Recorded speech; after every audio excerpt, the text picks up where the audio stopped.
बिस्मिल्लाहिर्रहमानिर्रहीम। अस्सलाम वालेकुम। आप तमाम स्टूडेंट को मैं खुशामदीद कहता हूँ। First year chemistry chapter number 3 और आज चैप्टर नंबर 3 के लेक्चर नंबर 10 के अंदर हम जिस टॉपिक पे बात करने जा रहे हैं वो है fundamental properties of an atom and their periodic trends. तो एटम की कुछ प्रॉपर्टीज़ हैं और जो फंडामेंटल प्रॉपर्टीज़ कहलाती हैं, और ये प्रॉपर्टीज़ हैं atomic radius, ionic radius, ionization potential, electron affinity और इलेक्ट्रोनेगेटिविटी।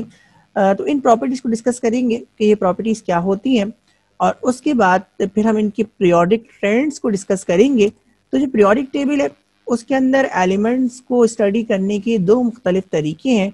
एक तरीका ये है कि हम इसे टॉप टू बॉटम एलिमेंट्स को स्टडी करें, और टॉप टू बॉटम ये जो आपको कॉलम नज़र आ रहा है इसको ग्रुप कहते हैं।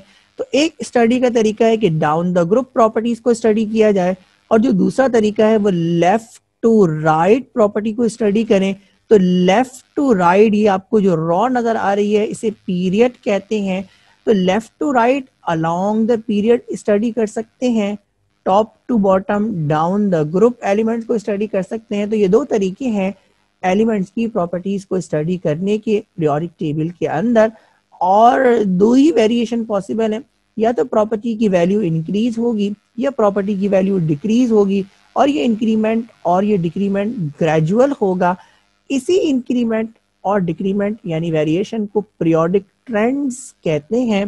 तो आज के लेक्चर के अंदर हम fundamental properties of an atom को डिस्कस करेंगे और उसके बाद हम उनके पीरियोडिक ट्रेंड्स को डिस्कस करेंगे, और उसके पीछे जो वजूहात हैं उन तमाम ही चीज़ों को हम आज के लेक्चर के अंदर डिस्कस करेंगे। तो आज के लेक्चर के अंदर रीजंस बहुत ज़्यादा आने हैं, इस बात का ख्याल रहे कि ये चैप्टर नंबर 3 का आखिरी लेक्चर है।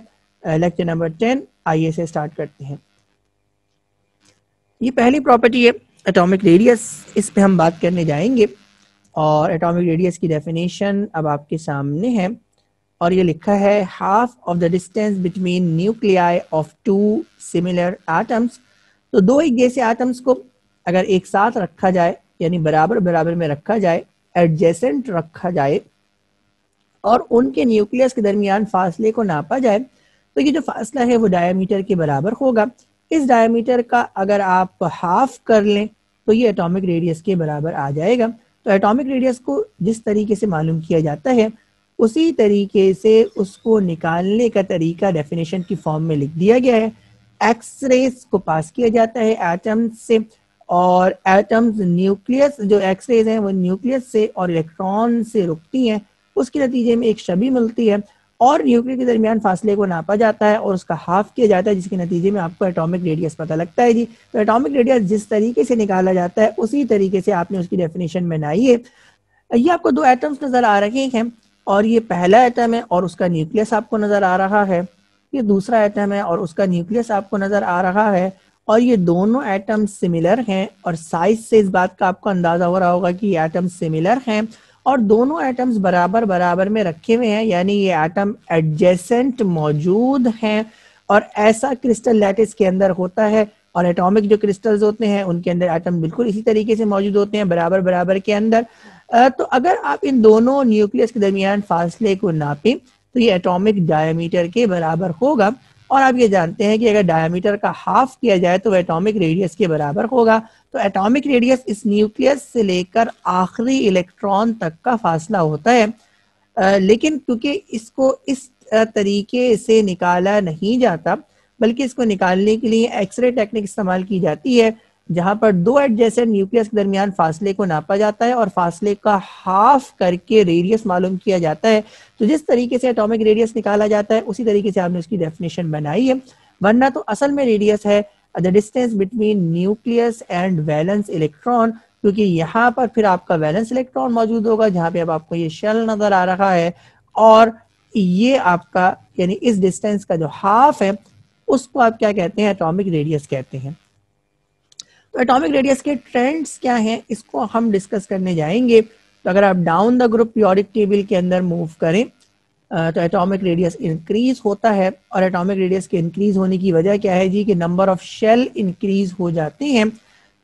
अगर आप पहले पीरियड की बात करें ये पहले एलिमेंट की बात करें जो कि सबसे ऊपर मौजूद है, और अगर आप आखिरी एलिमेंट की बात करें जो सबसे नीचे मौजूद है, तो हर ये तमाम की तमाम डाउन द ग्रुप के अंदर इसको पीरियड नंबर्स कहते हैं जी। तो अगर जो पहला एलिमेंट मौजूद है उसको उसका पीरियड 1 है, यानी उसके अंदर सिर्फ एक ही शेल मौजूद है।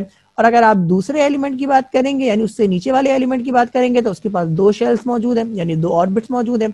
इसी तरह अगर आप सातवें एलिमेंट की बात करेंगे तो उसके पास 7 शेल्स या 7 ऑर्बिट्स मौजूद हैं।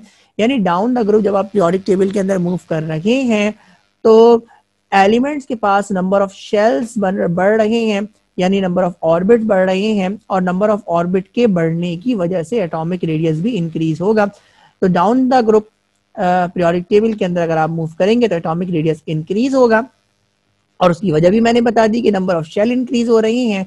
और along the period atomic radius decrease होगा, और डिक्रीज होने की वजह यह है जी कि जिस हिसाब से आप आगे जाएंगे एटॉमिक नंबर इंक्रीज होगा।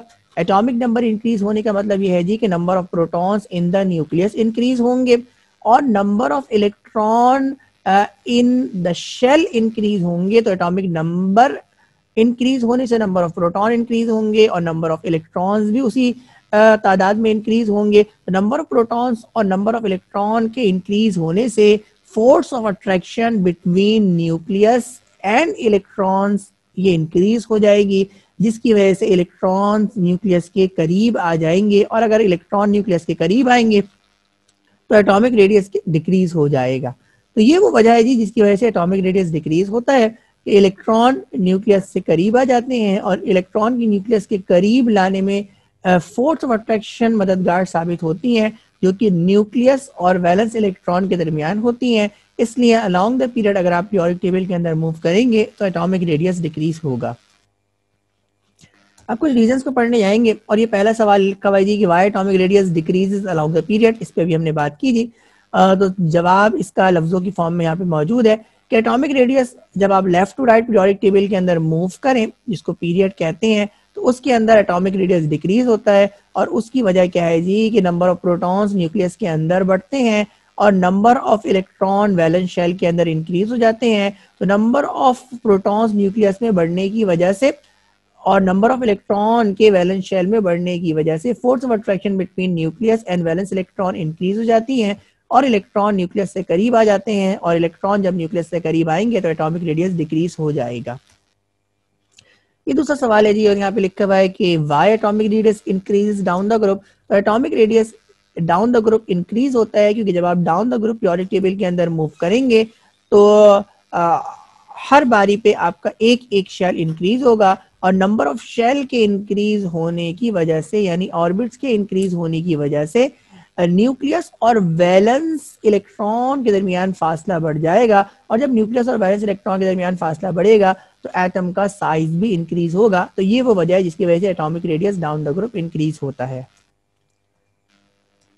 आयोनिक रेडियस पे हम बात करने जाएंगे। तो हमने एटॉमिक रेडियस के बारे में पढ़ा, और एटॉमिक रेडियस के ट्रेंड के बारे में पढ़ा, और हमने ये पढ़ा जी कि down the group atomic radius increase होता है, और along the period atomic radius decrease होता है। बिल्कुल यही ट्रेंड आयोनिक रेडियस का भी है। आयोनिक रेडियस क्या होता है, इसकी डेफिनेशन को पढ़ने जा रहे हैं जी।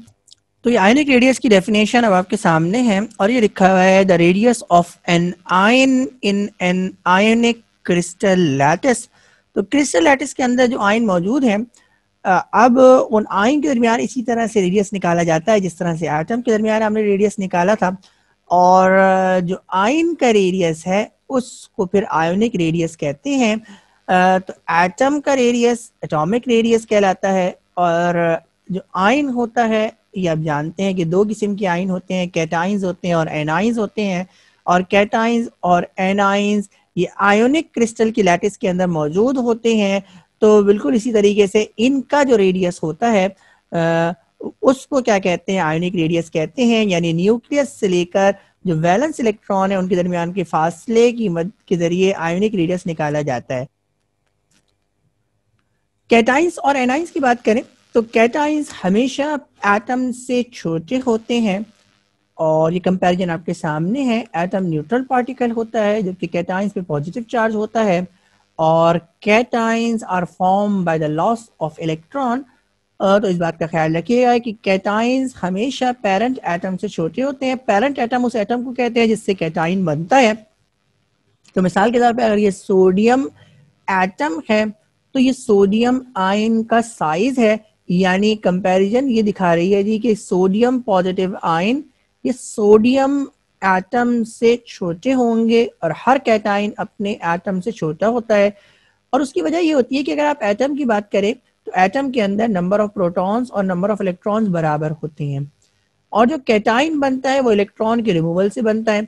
तो जब एटम से एक इलेक्ट्रॉन रिमूव हो जाएगा तो नंबर ऑफ प्रोटॉन्स ये बढ़ जाएंगे नंबर ऑफ इलेक्ट्रॉन्स के मुकाबले में, और नंबर ऑफ प्रोटॉन्स के बढ़ जाने की वजह से the force of attraction between nucleus और वैलेंस इलेक्ट्रॉन बढ़ जाएंगी, और न्यूक्लियस रिमेनिंग इलेक्ट्रॉन्स को मोर फ्रिमली यानी मोर स्ट्रांगली होल्ड कर लेंगे, जिसकी वजह से तमाम के तमाम इलेक्ट्रॉन न्यूक्लियस से करीब आ जाएंगे। और यही वजह है जी कि कैटाइंस का जो साइज है वो एटम से छोटा होता है। अगर किसी शेल के अंदर एक ही इलेक्ट्रॉन मौजूद है तो उस एक इलेक्ट्रॉन के जाने की वजह से पूरे का पूरा शेल ही वहां से गायब हो जाएगा। ये भी एक वजह है जी कि कैटाइंस पेरेंट एटम से छोटे होते हैं जी। तो फोर्स के हिसाब से अगर आप बात करें जी तो क्योंकि नंबर ऑफ प्रोटॉन्स न्यूक्लियस के अंदर ये ज्यादा होगा in comparison with number of electron present outside the nucleus, इसकी वजह से force of attraction between nucleus और रिमेनिंग इलेक्ट्रॉन्स ये बढ़ गई, और न्यूक्लियस ने रिमेनिंग इलेक्ट्रॉन्स को मोर फिर्मली होल्ड कर लिया, जिसकी वजह से कैटायनिक रेडियस ये छोटा होता है एटम के मुकाबले में। और अगर आप एनाइंस की बात करें यानी नेगेटिव आइंस की बात करें और उनका कंपैरिजन अपने बनाने वाले एटम से करवाएं तो एनाइंस हमेशा पेरेंट एटम से बड़े होते हैं। और इसकी वजह क्या है जी? इसकी वजह यह है जी कि anions are form by the gain of electron. तो जब इलेक्ट्रॉन गेन होगा तो नंबर ऑफ प्रोटॉन्स ये नंबर ऑफ इलेक्ट्रॉन्स के मुकाबले में कम हो जाएंगे, यानी प्रोटॉन्स की क्वांटिटी कम होगी, और इलेक्ट्रॉन के आने की वजह से जो इलेक्ट्रॉन्स हैं शेल्स के अंदर उनकी तादाद बढ़ जाएगी, जिसकी वजह से force of attraction between nucleus and electron या वैलेंस इलेक्ट्रॉन ये क्या हो जाएगी? डिक्रीज हो जाएगी, और इलेक्ट्रॉन नए आने वाले इलेक्ट्रॉन की वजह से रिपल्जन भी बढ़ जाएगी। इस रिपल्जन को मिनिमाइज करने की वजह से भी जो आखिरी शेल के अंदर इलेक्ट्रॉन मौजूद हैं वो दूर दूर होंगे, और इसकी वजह से जो इलेक्ट्रॉन्स हैं वो न्यूक्लियस से दूर चले जाएंगे, और अगर इलेक्ट्रॉन न्यूक्लियस से दूर जाएंगे तो इसकी नतीजे में एन आयनिक रेडियस बढ़ जाएगा। तो याद रखने वाली चीज क्या है जी कि कैटाइंस हमेशा एटम से छोटे होते हैं और एनाइंस हमेशा एटम से बड़े होते हैं। अगर हम इनके पीरियोडिक ट्रेंड की बात करें तो इनका पीरियोडिक ट्रेंड वही है जो एटॉमिक रेडियस का पीरियोडिक ट्रेंड है। तो अगर आप एटॉमिक रेडियस का पीरियोडिक ट्रेंड याद कर ले तो आप आयोनिक रेडियस का पीरियोडिक ट्रेंड भी बहुत आराम से याद कर सकते हैं, और वजूहात भी वही है जी। Down the group ionic radius increase होता है, और आयोनिक रेडियस के इंक्रीज होने की वजह क्या है जी कि नंबर ऑफ शेल इंक्रीज होते हैं, और along the period ionic radius decrease होता है, और उसकी वजह क्या है जी कि जो न्यूक्लियर चार्ज है वो बढ़ जाता है। और न्यूक्लियर चार्ज का मतलब है the force of attraction between nucleus and valence electron. जब आप अलोंग द पीरियड मूव करते हैं तो number of protons in the nucleus increase होते हैं, और उसी हिसाब से number of electrons in the valence shell ये इंक्रीज होते हैं, और इन दोनों की इंक्रीज होने की वजह से the force of attraction between nucleus and valence electron increase हो जाती है, और आयोनिक रेडियस डिक्रीज हो जाता है। कुछ रीजंस हैं और उनको डिस्कस करेंगे, और यहाँ पे लिखा हुआ है why cations are smaller than parent atom, तो इस पे भी हमने बात की थी। तो कैटाइंस पेरेंट एटम से स्मॉल क्यों होते हैं? क्योंकि ये बनते हैं by the removal of electron, और जब इलेक्ट्रॉन एटम में से रिमूव होता है तो न्यूक्लियस रह जाने वाले इलेक्ट्रॉन्स को मजबूती से पकड़ लेता है, जिसकी वजह से कैटाइनिक रेडियस डिक्रीज हो जाता है। ये दूसरा रीजन आपके सामने है, और यहाँ पे लिखा हुआ है why anions are larger than parent atom. तो एनाइंस पेरेंट एटम से लार्ज क्यों होते हैं जी? क्योंकि आप ये जानते हैं जी कि एनाइंस बनते हैं by the gain of electron, और जब एटम इलेक्ट्रॉन को गेन करता है तो number of electron in the same shell increase हो जाते हैं, और नंबर ऑफ प्रोटॉन्स के मुकाबले में नंबर ऑफ इलेक्ट्रॉन्स बढ़ जाते हैं, जिसकी वजह से force of attraction between nucleus and valence electron ये डिक्रीज हो जाती है, और ये इलेक्ट्रॉन अपनी रिपल्जन को मिनिमाइज करने के लिए न्यूक्लियस से दूर चले जाते हैं, और न्यूक्लियस से दूर जाने की वजह से एन आयनिक रेडियस बढ़ जाता है। आयोनाइजेशन पोटेंशियल जो तीसरी अहम प्रॉपर्टी है इस पे हम बात करने जा रहे हैं। ये जो दो आपने प्रॉपर्टीज पढ़ी, एटॉमिक रेडियस और आयोनिक रेडियस, ये बेसिकली साइज बेस्ड प्रॉपर्टीज थी और दोनों ही एटम के या आयन के साइज का तस्करा कर रही थी।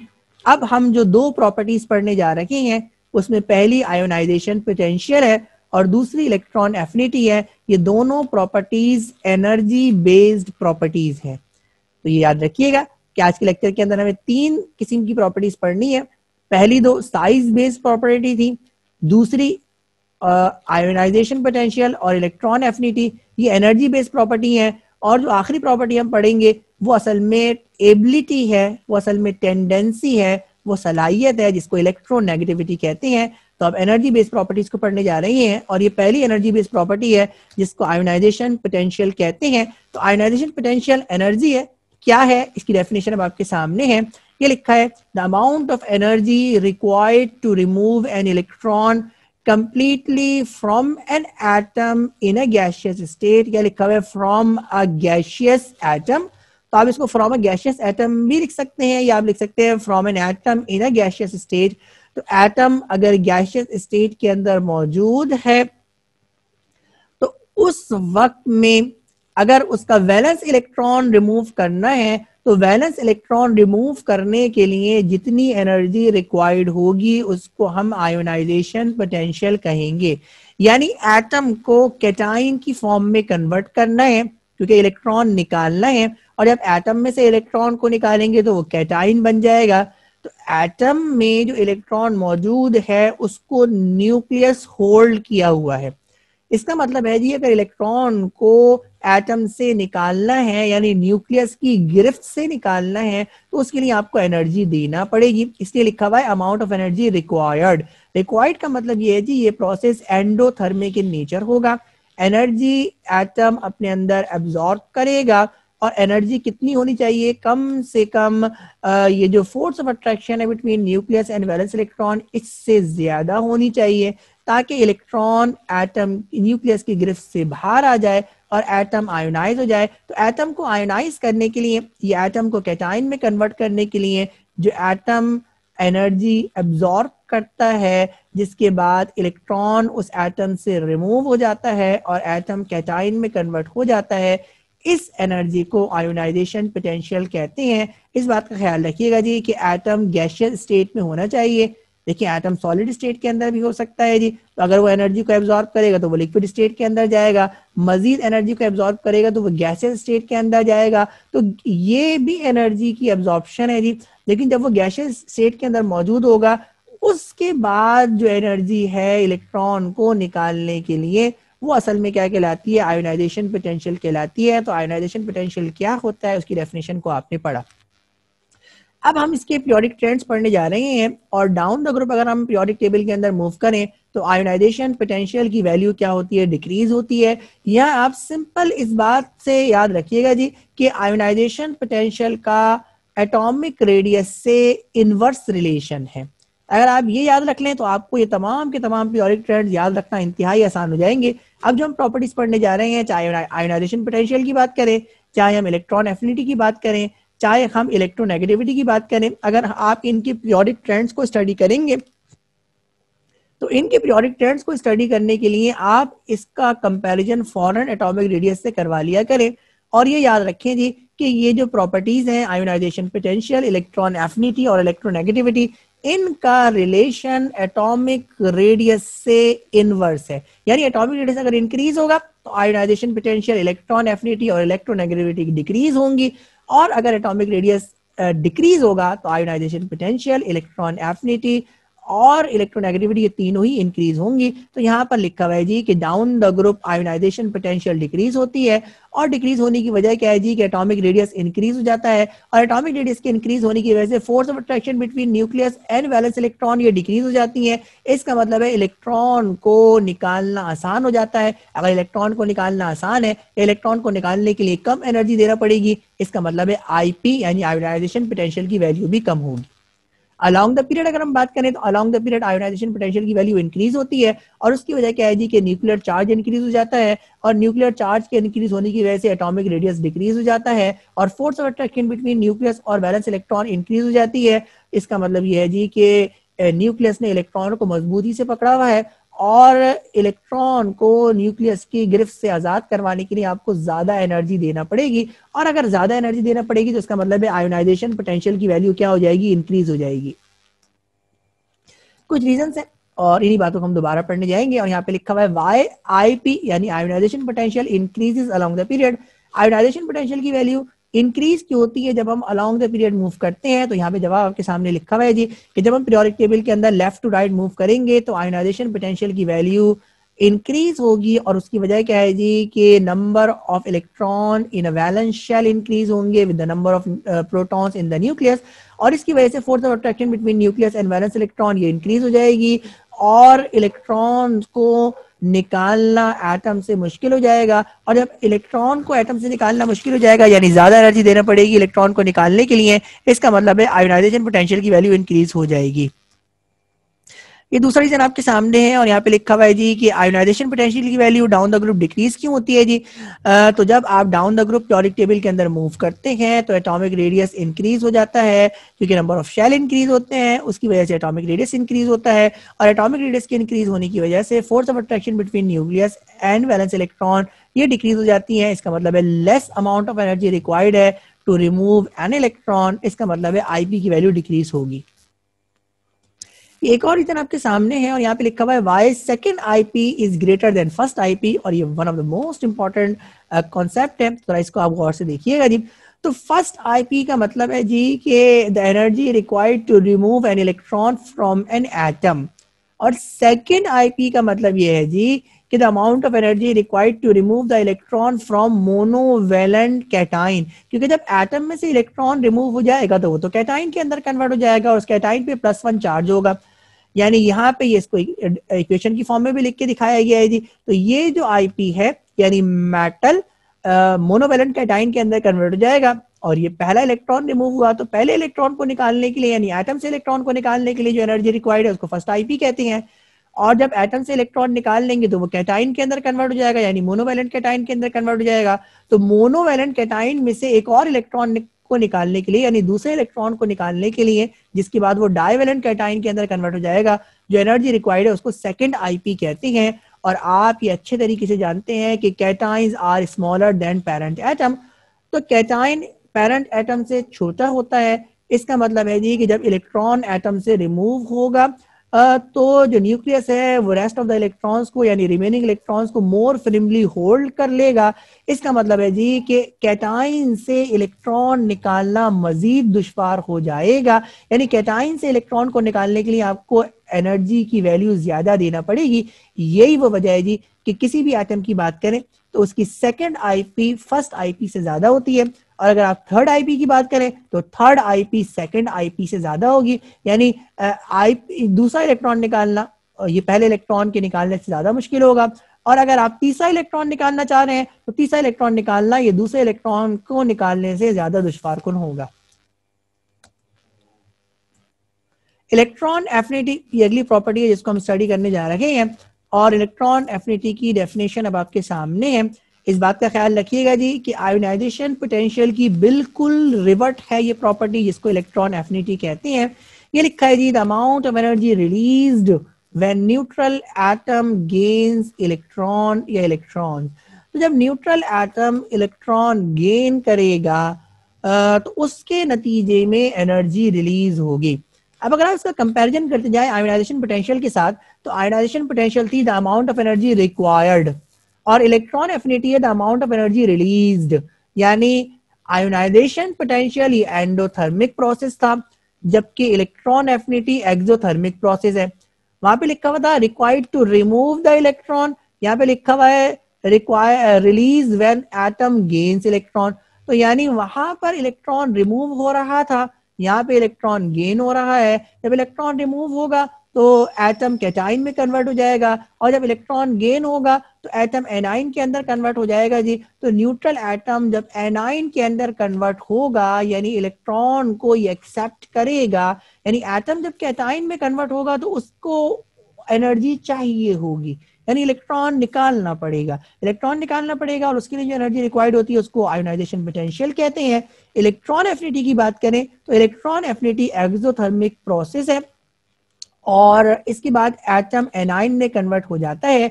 तो जब भी न्यूट्रल एटम इलेक्ट्रॉन को गेन करेगा तो वो एनाइन के अंदर कन्वर्ट होगा, और जब भी एटम एनाइन के अंदर कन्वर्ट होगा तो कुछ एनर्जी रिलीज होगी।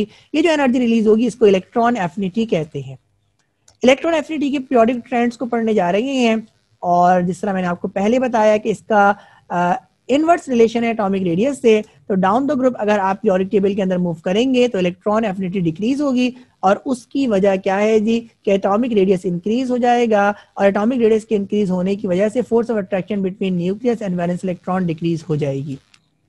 अलोंग द पीरियड अगर आप मूव करेंगे तो along the period electron affinity की वैल्यू इंक्रीज होगी, क्योंकि न्यूक्लियर चार्ज बढ़ जाएगा, और न्यूक्लियर चार्ज के बढ़ने की वजह से force of attraction between nucleus और वैलेंस इलेक्ट्रॉन बढ़ जाएंगी, और जब force of attraction between nucleus और वैलेंस इलेक्ट्रॉन बढ़ जाएंगी तो एटॉमिक रेडियस डिक्रीज हो जाएगा, और एटॉमिक रेडियस डिक्रीज होगा तो उसकी वजह से इलेक्ट्रॉन एफिनिटी की वैल्यू भी बढ़ जाएगी। देखिए जब इलेक्ट्रॉन वैलेंस शेल के अंदर आएगा तो एनर्जी जो रिलीज हो रही है उसका ताल्लुक इससे है जी कि ये इलेक्ट्रॉन्स कितने करीब है। तो जब आप डाउन द ग्रुप मूव कर रहे हैं तो जो इलेक्ट्रॉन्स है, क्योंकि साइज बहुत बड़ा है, इसका मतलब इलेक्ट्रॉन दूर दूर है, इसका मतलब है ये जो आने वाला इलेक्ट्रॉन है ये बासानी वैलेंस शेल के अंदर आ सकता है, और वैलेंस शेल के अंदर आएगा तो फिर इलेक्ट्रॉन जो बढ़ जाएंगे तो उनके दरमियान जो डिस्टेंस बढ़ेगा वो पहले बहुत ज्यादा था, तो इसका मतलब है थोड़ा सा और ज्यादा हो जाएगा, और जो एनर्जी रिलीज होगी वो एनर्जी जो रिलीज हो रही है वो असल में डिस्टेंस के बढ़ने की वजह से हो रही है,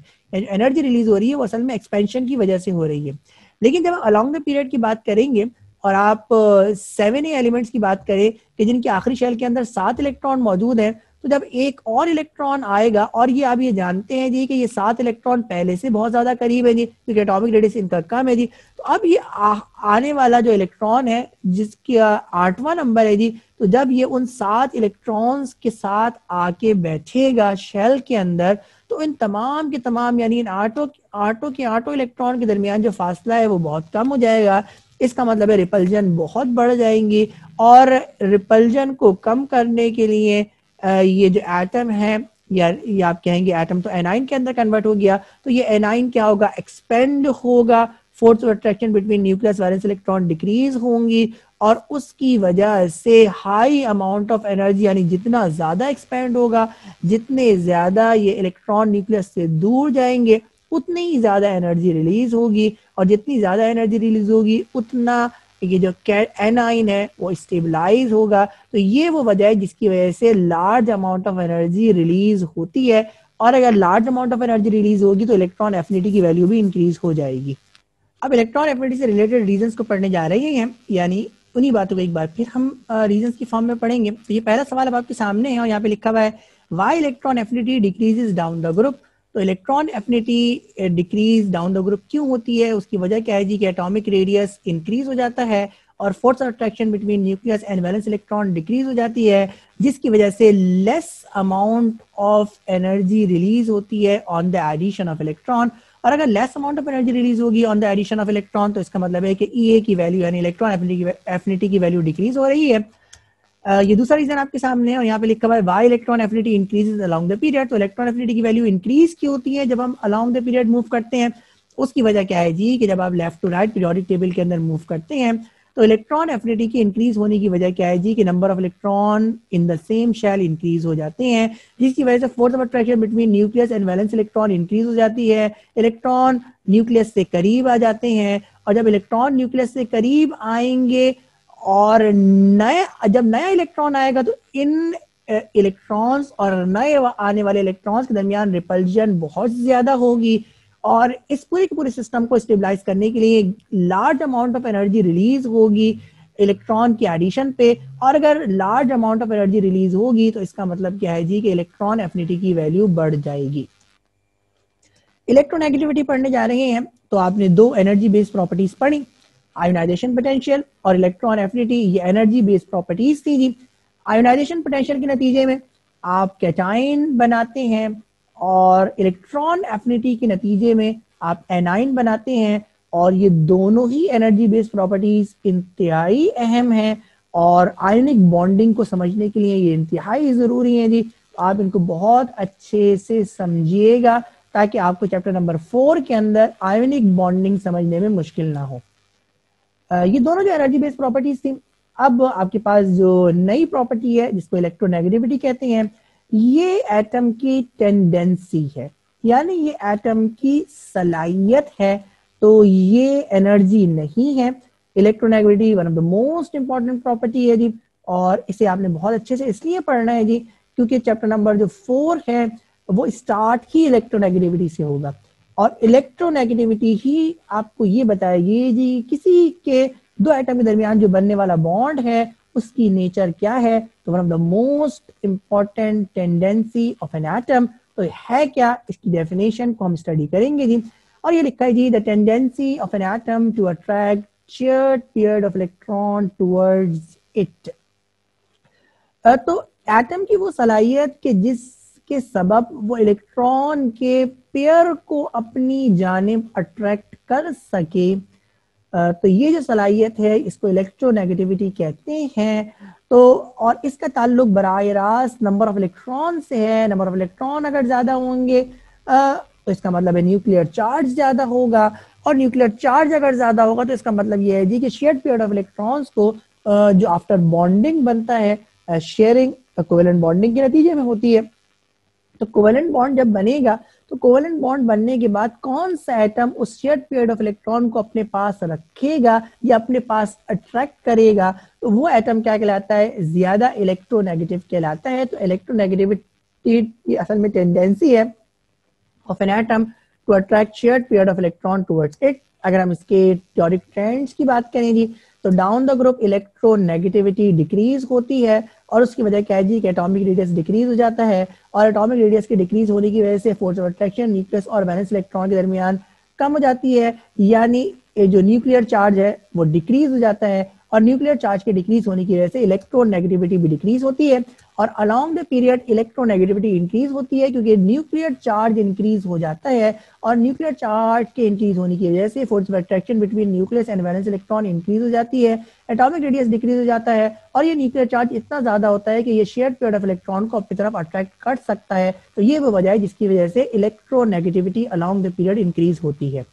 तो इलेक्ट्रोनेगेटिविटी से रिलेटेड कुछ रीजंस को डिस्कस करने जा रहे हैं, और ये पहला रीजन आपके सामने है, और यहाँ पे लिखा हुआ है why electronegativity increases along the period. तो इसका जवाब आपके सामने है कि जब आप पीरियोडिक टेबल के अंदर लेफ्ट टू राइट मूव करेंगे तो इलेक्ट्रोनेगेटिविटी इंक्रीज होगी, और इलेक्ट्रोनेगेटिविटी के इंक्रीज होने की वजह क्या है जी कि number of electron in the valence shell ये इंक्रीज हो जाएंगे, जिसकी वजह से the force of attraction between nucleus and valence electron increase हो जाएंगी, और ये इलेक्ट्रॉन न्यूक्लियस से करीब आ जाएंगे, यानी न्यूक्लियर चार्ज बढ़ गया, और न्यूक्लियर चार्ज के बढ़ने की वजह से शेयर्ड पेयर ऑफ इलेक्ट्रॉन को अट्रैक्ट करने की सलाहियत बढ़ जाएगी। इसका मतलब है electronegativity along the period increase होगी। ये दूसरा रीजन है, और यहाँ पे लिखा हुआ है जी why electronegativity decreases down the group. तो electronegativity down the group decrease क्यों होती है, तो उसकी वजह यहाँ पे लिखी हुई है जी कि जब आप पीरियोडिक टेबल के अंदर डाउन द ग्रुप मूव करेंगे तो एटॉमिक रेडियस इंक्रीज हो जाएगा, और एटॉमिक रेडियस के इंक्रीज होने की वजह से force of attraction between nucleus and valence electron ये डिक्रीज हो जाएगी, यानी न्यूक्लियर चार्ज डिक्रीज होगा, और न्यूक्लियर चार्ज के डिक्रीज होने की वजह से शेयर्ड पेयर ऑफ इलेक्ट्रॉन को अट्रैक्ट करने की सलाहियत कम हो जाएगी, जिसकी वजह से इलेक्ट्रोनेगेटिविटी भी डिक्रीज हो जाएगी। तो आपने यहाँ पे देखा जी कि अमूमन जो वजूहात है वो तमाम के तमाम की सेम ही है, तो ये बिल्कुल सिमिलर प्रॉपर्टीज है, इनको आप आसानी याद कर सकते हैं जी। न्यूक्लियर चार्ज का तस्करा है जी, और एटॉमिक रेडियस का तस्करा है, और तमाम की तमाम प्रॉपर्टीज असल में न्यूक्लियर चार्ज पे या एटॉमिक साइज पे डिपेंड कर रखी हैं। अब हम कुछ कंपैरिजन करेंगे, जो प्रॉपर्टीज आपने पढ़ी है उनके दरमियान कंपैरिजन को करेंगे ताकि आपको ये मजीद प्रॉपर्टीज क्लियर हो जाए। तो आयोनाइजेशन पोटेंशियल और इलेक्ट्रॉन एफिनिटी को कंपेयर करने जा रहे हैं। तो आयोनाइजेशन पोटेंशियल क्या है जी, it is the minimum amount of energy required to remove the electron from the outermost shell completely when atom is in gaseous state, इसको आयोनाइजेशन पोटेंशियल कहते हैं। और यहाँ पे लिखा हुआ है जी the energy evolve during the addition of electron in a neutral atom, this is known as electron affinity. तो ये एनर्जी रिक्वायर्ड है, जबकि ये एनर्जी इवॉल्व है, जिसकी वजह से आयोनाइजेशन पोटेंशियल ये एंडोथर्मिक प्रोसेस है और इलेक्ट्रॉन एफिनिटी ये एक्सोथर्मिक प्रोसेस है, यानी यहाँ इलेक्ट्रॉन एफिनिटी के अंदर एनर्जी रिलीज होनी है और आयोनाइजेशन पोटेंशियल के अंदर एनर्जी को एब्जॉर्ब होना है। और आईपी की वैल्यू एटम जब अटेन करता है तो कैटाइन में कन्वर्ट हो जाता है, और जब इलेक्ट्रॉन एफिनिटी यानी ये जो रिलीज होती है तो एटम एनाइन में कन्वर्ट हो जाता है जी। तो आयोनाइजेशन पोटेंशियल और इलेक्ट्रॉन एफिनिटी के दरमियान जो हमने पीछे कंपैरिजन पढ़ा था वो इस स्लाइड के अंदर अब वाज़ेह है। तो फर्स्ट आयोनाइजेशन पोटेंशियल और सेकेंड आयोनाइजेशन पोटेंशियल के दरमियान क्या फर्क है, इनके दरमियान फर्क को पढ़ने जा रहे हैं। तो ये फर्क आपके सामने है और यहाँ पे लिखा हुआ है the minimum amount of energy required to remove the electron from the outermost shell of an atom. तो एटम के आउटर मोस्ट शेल में से अगर इलेक्ट्रॉन को रिमूव करेंगे तो ये फर्स्ट आयोनाइजेशन पोटेंशियल कहलाएगी। और जब आप एटम में से इलेक्ट्रॉन को रिमूव कर देंगे तो वो मोनोवैलेंट कैटाइन के अंदर कन्वर्ट हो जाएगा।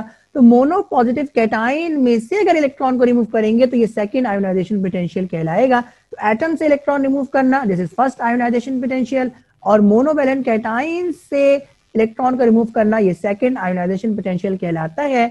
और फर्स्ट आयोनाइजेशन पोटेंशियल के नतीजे में आपको मोनो पॉजिटिव कैटाइन हासिल होता है, जबकि सेकेंड आयोनाइजेशन पोटेंशियल के नतीजे में आपको डाई पॉजिटिव कैटाइन मिलता है। और ये कंपैरिजन आप पहले भी पढ़ चुके जी कि फर्स्ट आईपी हमेशा सेकेंड आईपी से छोटी होती है और सेकेंड आईपी हमेशा फर्स्ट आईपी से ज्यादा होती है, यानी सेकेंड आईपी की वैल्यू हमेशा लार्ज होगी in comparison with that of first IP. Cation और एनाइन के दरमियान डिफरेंस को पढ़ने जा रहे हैं, ये इस चार्ट के अंदर समराइज किया गया है जी। तो कैटाइंस पॉजिटिव चार्ज रखते हैं जबकि एनाइंस नेगेटिव चार्ज रखते हैं जी। और कैटाइंस बनते हैं by the loss of electron जबकि एनाइन बनते हैं by the gain of electron. जो कैटाइंस हैं वो पेरेंट एटम से छोटे होते हैं जबकि एनाइंस पेरेंट एटम से बड़े होते हैं। और अगर इलेक्ट्रोलिसिस करवाई जाए तो कैटाइंस आपको कैथोड पे मिलेंगे और एनाइंस आपको एनोड पर मिलेंगे। तो कैटाइंस और एनाइन के दरमियान हमने यहाँ पे फर्क को देखा। ये आज का लेक्चर था और आपने एलिमेंट्स की प्रॉपर्टीज के बारे में पढ़ा, atomic radius, ionic radius, ionization potential, electron affinity और इलेक्ट्रोनेगेटिविटी के बारे में पढ़ा और पीरियोडिक टेबल में इन प्रॉपर्टीज के ट्रेंड्स को देखा। एग्जाम में सवाल किस तरह से आए हैं आइए देखते हैं। तो ये पहला सवाल आपके सामने है और यहाँ पे लिखा हुआ है differentiate electronegativity and electron affinity. तो इलेक्ट्रोनेगेटिविटी और इलेक्ट्रॉन एफिनिटी को डिफरेंशिएट करें। तो ये इसका जवाब है आपके सामने। तो इलेक्ट्रॉन एफिनिटी की आपने डेफिनेशन को लिखा, इसी तरह इलेक्ट्रोनेगेटिविटी की डेफिनेशन को लिखा। तो ये दोनों डेफिनेशन आपने पढ़ी थी, उन दोनों डेफिनेशन को आपने कंपैरिजन में दिया। उसके बाद फिर हमने कहा जी कि इलेक्ट्रॉन एफिनिटी ये एनर्जी बेस्ड प्रॉपर्टी है जबकि इलेक्ट्रोनेगेटिविटी ये टेंडेंसी है एटम की। और फिर इलेक्ट्रॉन एफिनिटी क्योंकि एनर्जी बेस्ड प्रॉपर्टी है इसलिए इसका यूनिट होता है किलो जूल पर मोल, ये वही यूनिट है जो कि एनर्जी का होता है। जबकि इलेक्ट्रोनेगेटिविटी क्योंकि एबिलिटी है, क्योंकि ये सलाहियत है, क्योंकि ये टेंडेंसी है, इसलिए इलेक्ट्रोनेगेटिविटी का कोई यूनिट नहीं होता। ये दूसरा सवाल आपके सामने है और इम्तिहान में ज्यादातर इस टॉपिक के रीजंस आए हुए हैं और उन्हीं में से कुछ रीजंस ये भी है जी। लिखा है electron affinity of noble gases is zero. तो इलेक्ट्रॉन एफिनिटी नोबल गैसेस की जीरो होती है, यानी इसका मतलब ये है जी कि नोबल गैसेस इलेक्ट्रॉन को एक्सेप्ट नहीं कर सकती, इलेक्ट्रॉन का एक्सेप्ट नहीं कर सकती, इसलिए ये वैल्यू जीरो है जी। तो उसकी वजह क्या है जी कि noble gases had stable electronic configuration due to complete octet. Helium के केस की बात करें तो हीलियम का कंप्लीट डबलेट होता है जी। तो क्योंकि इनकी इलेक्ट्रॉनिक कॉन्फ़िगरेशन स्टेबल है और अगर इलेक्ट्रॉन को इसके अंदर ऐड करेंगे तो इलेक्ट्रॉन को ऐड होने की वजह से इसकी इलेक्ट्रॉनिक कॉन्फ़िगरेशन पार्शियल फिल्ड हो जाएगी, यानी एटम अनस्टेबल हो जाएगा और जो भी बॉन्डिंग हो रही है, इलेक्ट्रॉन की एक्सेप्टेंस हो रही है, इलेक्ट्रॉन का लॉस हो रहा है, उसकी वजह क्या है जी? उसकी वजह है स्टेबिलिटी को अटेन करना। तो जब नोबल गैसेस इलेक्ट्रॉन को एक्सेप्ट करेंगी तो इलेक्ट्रॉन को एक्सेप्ट करने के नतीजे में वो अनस्टेबल हो जाएंगी, इसलिए वो इलेक्ट्रॉन को एक्सेप्ट नहीं करती और यही वजह है जी कि इलेक्ट्रॉन एफिनिटी नोबल गैसेस की जीरो होती है। दूसरा सवाल लिखा हुआ है जी कि ionization potential of nitrogen is greater then that of oxygen.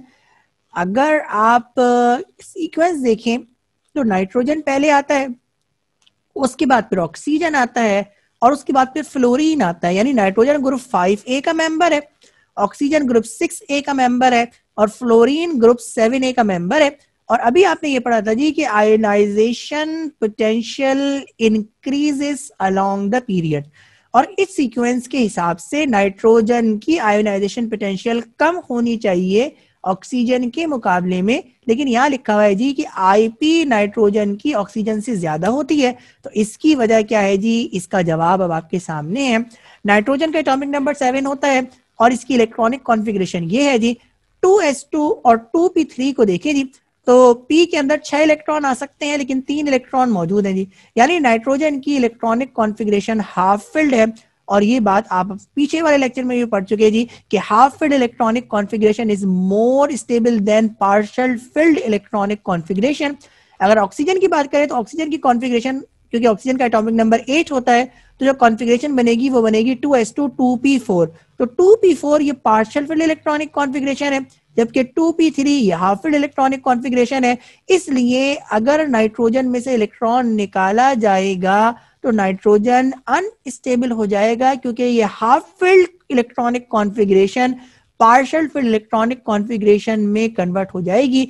इसलिए नाइट्रोजन में से इलेक्ट्रॉन निकालना मुश्किल होता है, क्योंकि ये स्टेबिलिटी के खिलाफ होता है। यानी नाइट्रोजन में से अगर इलेक्ट्रॉन निकालना है तो हाई अमाउंट ऑफ एनर्जी देना पड़ेगी, और इसकी वैल्यू ऑक्सीजन के अंदर से इलेक्ट्रॉन निकालने से ज्यादा होगी। तो ये वजह है जी कि आईपी नाइट्रोजन की ऑक्सीजन के मुकाबले में ज्यादा होती है। सिंपल लफ्जों में स्टेबिलिटी होती है हाफ फिल्ड इलेक्ट्रॉनिक कॉन्फ़िगरेशन की वजह से, और इलेक्ट्रॉन के निकालने के बाद स्टेबिलिटी डिक्रीज होती है। यही वजह है जी कि आईपी नाइट्रोजन की ऑक्सीजन से ज्यादा होती है।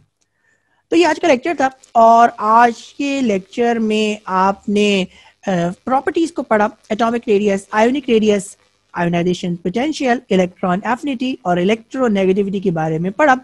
और सिंपल अगर आप ये याद रखें जी, तो अगर आप एटॉमिक रेडियस का ट्रेंड याद कर लें तो आयोनिक रेडियस का ट्रेंड भी वही है, ठीक है जी। और आयोनाइजेशन पोटेंशियल और इलेक्ट्रॉन एफिनिटी और इलेक्ट्रोनेगेटिविटी का ट्रेंड एटॉमिक रेडियस से बिल्कुल मुख्तलिफ है, यानी बिल्कुल रिवर्ट है। तो अगर ये बात याद रख लें तो ये ट्रेंड याद रखना आपके लिए इंतहाई आसान होंगे। Atomic radius down the group increase होता है, जबकि अलोंग द पीरियड ये एटॉमिक रेडियस डिक्रीज होता है। और यही वो वजह है जी जिसकी वजह से आयोनाइजेशन पोटेंशियल, इलेक्ट्रॉन एफिनिटी और इलेक्ट्रोनेगेटिविटी डाउन द ग्रुप ये डिक्रीज होती हैं और अलोंग द पीरियड ये इंक्रीज होती हैं। तो ये सिंपल सा ट्रेंड है जो आपने याद रखना है। तो चैप्टर नंबर 3 यहाँ पर आपका एंड होता है, और नेक्स्ट लेक्चर के अंदर हम नया चैप्टर स्टार्ट करेंगे। अल्हम्दुलिल्लाह 3 चैप्टर हम मुकम्मल कर चुके हैं, चौथा चैप्टर हम इंशाअल्लाह ताला अगले लेक्चर से स्टार्ट करेंगे। One of the most important and interesting chapter, and this is chemical bonding. तो अगला चैप्टर इंशाअल्लाह ताला अगले लेक्चर से स्टार्ट करेंगे जिसका नाम है केमिकल बॉन्डिंग। आपसे अगले लेक्चर के अंदर मुलाकात होगी नए चैप्टर के साथ। अपना ख्याल रखिएगा। अस्सलामु अलैकुम।